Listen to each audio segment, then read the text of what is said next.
Bonjour, alors après quelques vidéos sur les motos, qui étaient un petit peu hors sujet par rapport à ma chaîne YouTube, je reviens un petit peu sur du matériel vintage. Et alors là, c'est une grande première pour moi, puisque mon cousin a trouvé dans un vide-grenier ce téléviseur Continental Edison des années 70, que j'ai tout de suite aimé.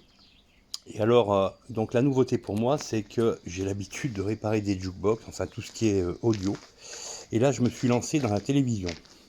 Alors, je n'ai aucune compétence en télévision, mais étant donné que je bricole un petit peu depuis de nombreuses années sur des amplificateurs à tubes, eh bien, je me suis dit pourquoi pas, on va essayer de le refaire fonctionner. Alors, euh, lorsque j'ai récupéré ce téléviseur, j'étais tellement emballé que je l'ai alimenté immédiatement.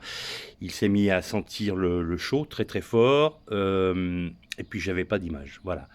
Donc, je me suis inscrit sur un forum qui traite de la télévision ancienne et de la radio ancienne. Et aidé de quelques personnes, eh bien, j'ai pu faire quelques réparations sur ce téléviseur. Et vous voyez que j'ai remonté tous les tubes, que la totalité du circuit imprimé a été débarrassée de toute sa poussière. Il est propre, il est tout neuf. J'ai changé tous les condensateurs de filtrage. Donc ici, il y en avait un seul. Il y avait un condensateur avec 4 valeurs différentes. Donc j'ai mis 4 condensateurs séparés. J'ai changé également quelques capacités par là-bas. J'en ai changé également ici. J'en ai remplacé où ça là-haut.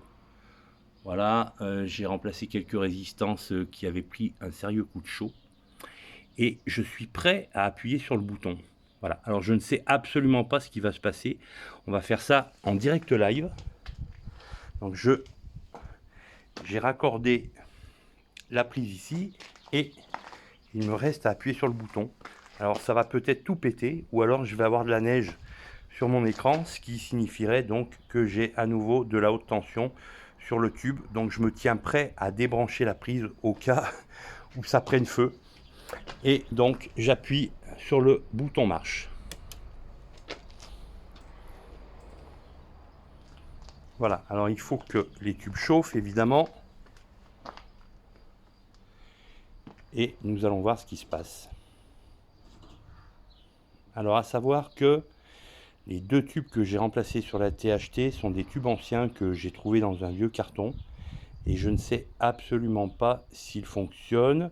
J'ai passé au lampemètre les autres tubes. Mais ces deux-là, eh bien, comme j'étais un petit peu pressé, je ne les ai pas passés au lampemètre. Et je ne sais pas si le téléviseur va démarrer ou non. Alors pour l'instant, il ne se passe rien. On va regarder un petit peu à l'arrière. Si par exemple on voit, oui, alors on voit le filament qui chauffe. On voit tous les filaments qui chauffent. Je n'ai pas de son.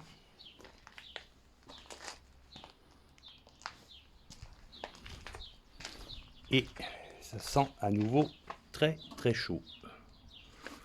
Ouais. Et à l'intérieur de ce tube, j'ai des amorçages bleus. Alors je sais pas si on va les voir. Ouais, mais j'ai des amorçages tout bleus. Là. Voilà. Et ça n'est pas de très bon augure. J'ai peur que soit le tube est mort, soit la THT. Je ne sais pas, mais en tout cas, il ne se passe strictement rien. Je n'ai pas de son non plus. Ouais, et c'est tout bleu là-dedans. Et ben, pour l'instant, c'est loupé.